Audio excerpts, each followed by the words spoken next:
Hello everyone, and thanks for tuning into the Financial Investor channel. My name is Brent, and today we're going to be taking a look at M1 Finance. I had a question dropped in the comment section of my last video going over how I purchased my stocks, going at negative stocks that are down in the portfolio, and this individual would like to do the same, only they see that M1 Finance, their front end page shows that their dollar loss and gain, the percent dollar loss and gain is a little bit off as far as their tracking. So what we're going to be doing today is taking a look here at M1 Finance and seeing how that data can be a little bit confusing and why you should be using either a spreadsheet or using the holdings tab on M1 Finance. So if you are brand new to the channel, hit that subscribe button below. If you do enjoy the video, find it helpful, hit the thumbs up.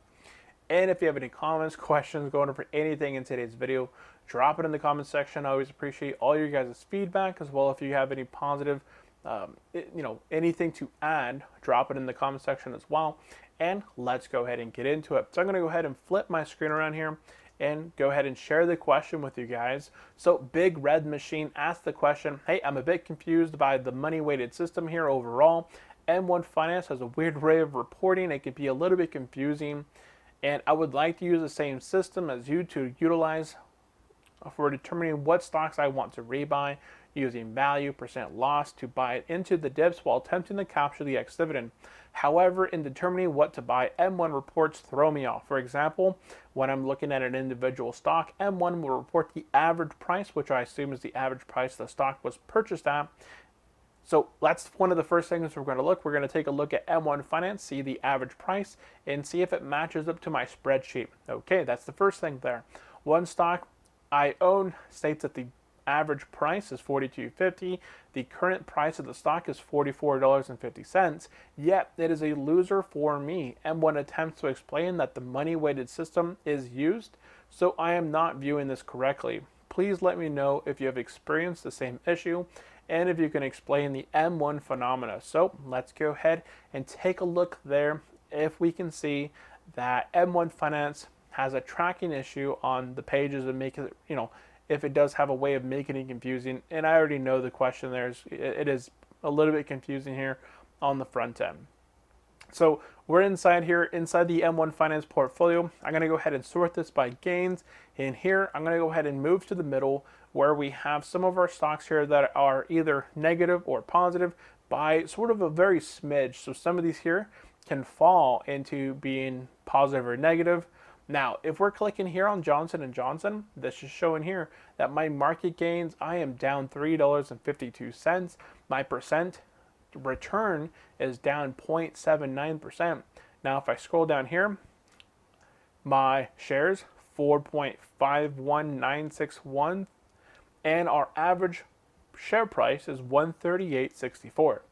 Now, I keep track of everything within my spreadsheet, so I'm going to go ahead and zoom in here for all of you on your devices here.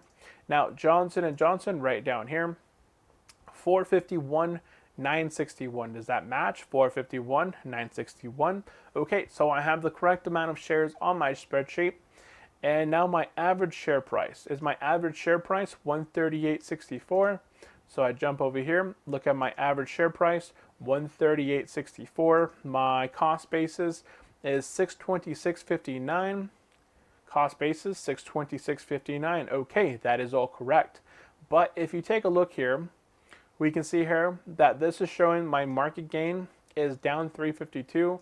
Again, down 0.79. If I look at my spreadsheet here, while it's not accurate, my dollar loss here is $14.54. That's how much I am actually down from where I bought this stock originally. My cost basis is $626.59. Its current value is $612.05. So that's a bit different here. $14.54 difference. So why is this showing that I'm only down $3.52 and only down 0.79% versus being down right around 2.32, 2.38%? Well, if we click on here, we can see that the way that this tracks it on the front end is that M1 Finance, it does your market gains there. So here you can see my actual loss is close to that negative 14.54.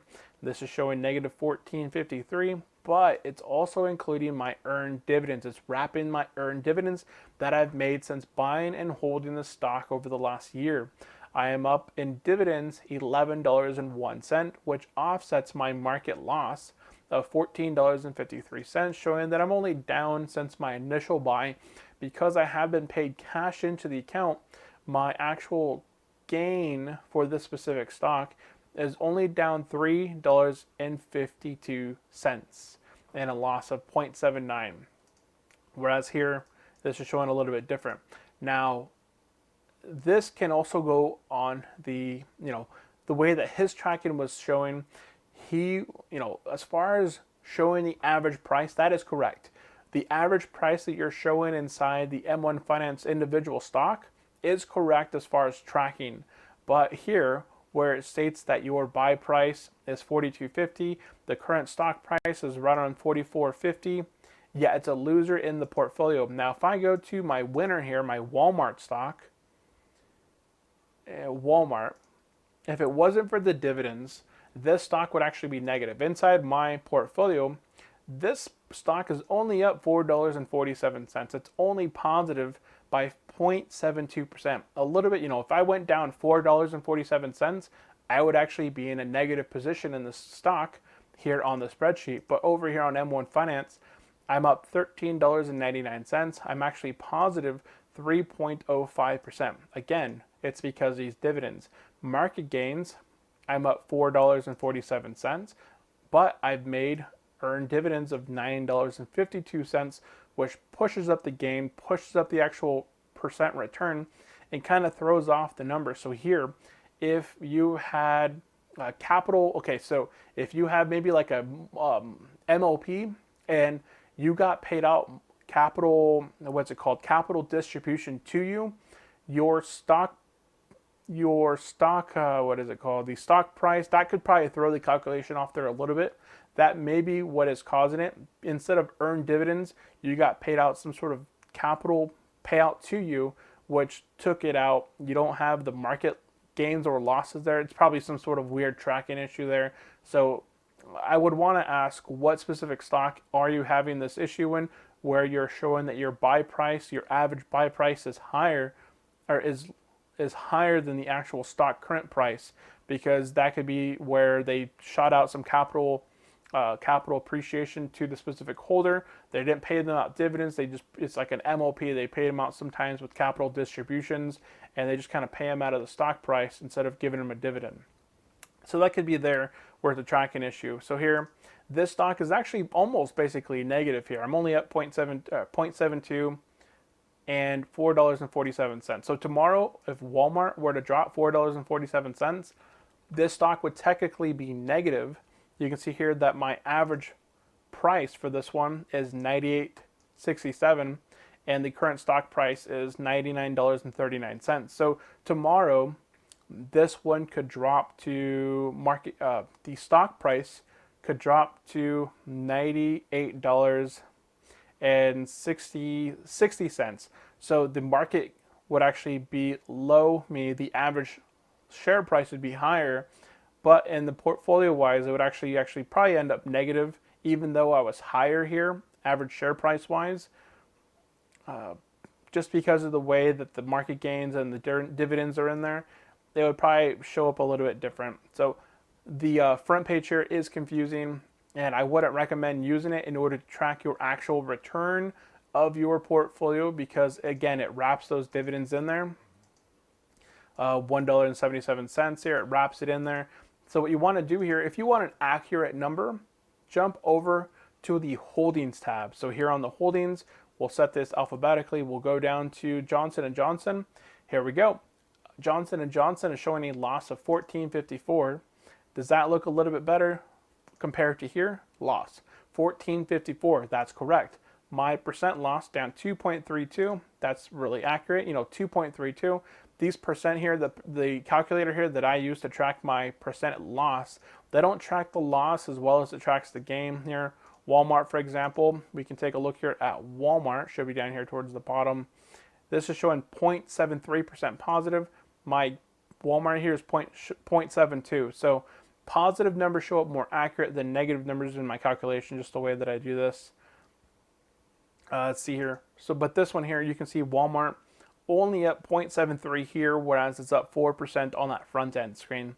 So if you are looking at buying into specific stocks, either take a look here at the holdings tab in order to get your actual unrealized gain and losses for your specific stock buys that are not including that earned dividend, those dividends wrapped up into it, or have a spreadsheet. Now, I have a spreadsheet available for free currently over on my website. If you head over to the financial-investor.com, I will have a link in the comment section and also in the description below. If you head over to the website, once the website loads up, there will be on the top, there will be a tab for, what's it called? We can actually just bring it over here. There will be a tab here for digital products. You select digital products, and I have a few available free spreadsheets currently. So I have the free stock portfolio spreadsheet. Now you click on this one, it's going to have you enter your name and email address, and once you have done this, it'll auto direct you to the free spreadsheet, and it'll allow you to sort of track it based off here how I have mine. I'm going to be creating a version 2 here at about the next month, and I think at that point I'm going to turn it into a, I may start charging like $1 or so per download just to start, because I have a lot of individuals who have actually downloaded it. I've got a lot of positive feedback. I've got some feedback as far as, hey, can you make this adjustments and this adjustment? So in order to, still provide a service, but also taking those comments and kind of making the spreadsheet better for everyone, I will probably put a little bit of a charge there initially, and then take all the ideas, update it to a version, I'll update it first, roll it out, have everyone try it out, and then either, do it there. So anyways, it is for free right now and available in the digital products area. So if you guys don't have a spreadsheet currently that you're able to track, now mine, I track a lot of information from when stocks pay out, the actual annual income, monthly income here that I can expect, when stocks are going to ex-dividend, whether it's a current buy or hold in my portfolio, meaning that it's just either negative or positive here. So you can see all the negative stocks, those are buys.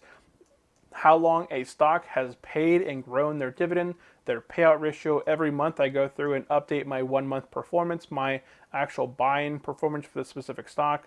The old dividend stocks that increased their dividends here, for example, Triple M increased their dividend from $5.44 this month to $5.76. That's an increase of 5.88%. And then I just went ahead and started adding my average 10-year because I'm trying to create a little spreadsheet here that kind of keeps track what my dividend income will be over X amount of time. So that's something else I'm kind of working on here. And I kind of keep track of these month after month as far as where the total, it's just sort of my tracking here. I like to do portfolios and kind of keep track of my portfolio growth, the dividend income month after month, so I can kind of track it and report it here. So that is basically it. If you guys would like to download again that free portfolio spreadsheet, head over to my website. It's currently free for about another month or so until my version 2 starts getting rolled out. And instead of using the portfolio front end page in order to track your gains and losses, because this does wrap up those dividends, head over and instead use the holdings tab. Now, again, that may not be the most accurate place to start tracking these. You can see here, Altria here is showing me that I'm down 17.10%. That's probably accurate. My portfolio, my spreadsheet showing me down 20.63. So this one's showing down 20.63. This one's showing down 17.10. And this one is showing down 19.89. So every single one of these here is a little bit different as far as their tracking. Altria, I'm down roughly $90, but I've made almost, a little over $16 off their dividends. So that is it for this video. Hopefully that, that kind of answered your question. So the average price is correct. The tracking method's probably correct, but that front end page, it can be really confusing because M1 Finance includes the earned dividends, which makes your dollar difference, your percentage difference, and kind of throws off your number. So use the spreadsheet, trust your spreadsheet, and that is basically it for today's video. I'm going to go ahead and bring back the main screen here. There we are. So if you guys did enjoy the video, find it helpful, hit the thumbs up. If you have any comments, questions, going over anything in today's video, want to drop some knowledge, put it in the comments section. I always appreciate all your guys' comments. And of course, if you are brand new to the channel, have been here before, have not yet subscribed, hit that subscribe button. I really appreciate it, you guys. And that is it. Thank you all for tuning in. I will see you next time. Have a great day. Bye.